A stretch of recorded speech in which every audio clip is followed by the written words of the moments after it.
Subscribe now and press the bell icon. Never miss an update.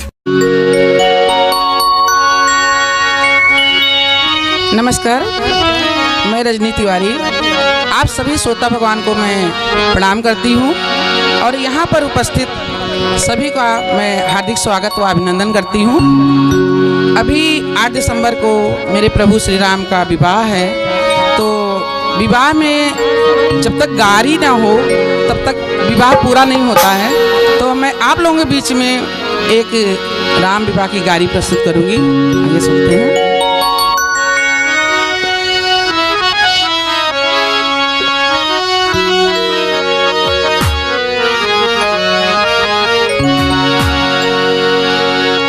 Ram ji से पूछे,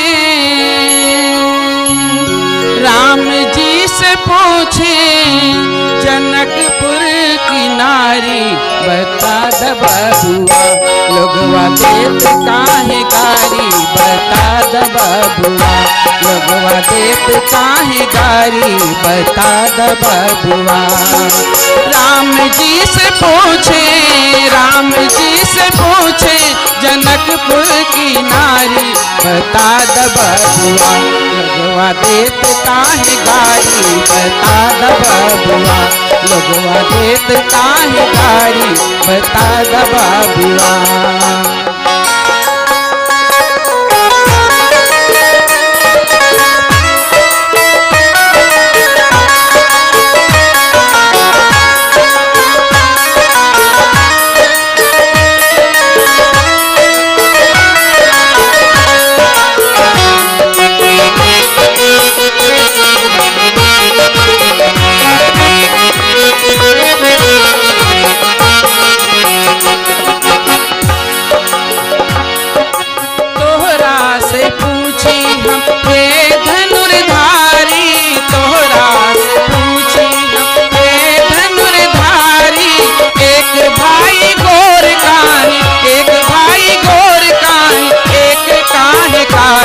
बता द बबुआ लोगवा देत काहे गारी, बता द बबुआ लोगवा देत काहे गारी, बता द बबुआ।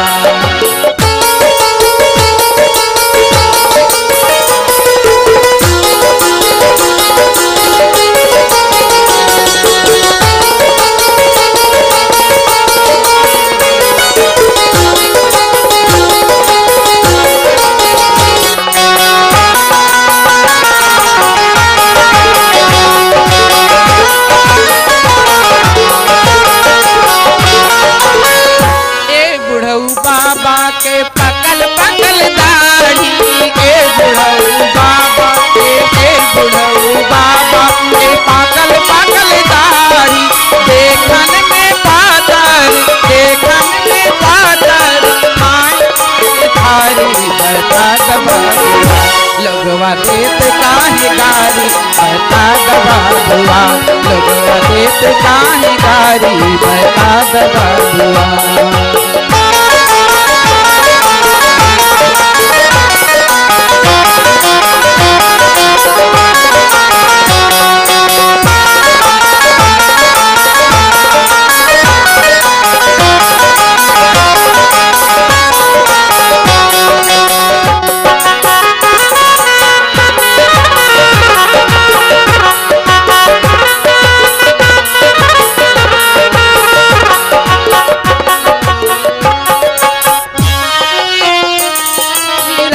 दशरथ जी करल होशियारी, राजा दशरथ जी राजा दशरथ जी राजा दशरथ जी कैलन होशियारी, एक ही मर्द वाप, एक ही मर्द वाप, तीन तीन नारी, बता द बबुआ लोगवा देत काहे गारी, बता द बबुआ लोगवा देत काहे गारी, बता द बबुआ।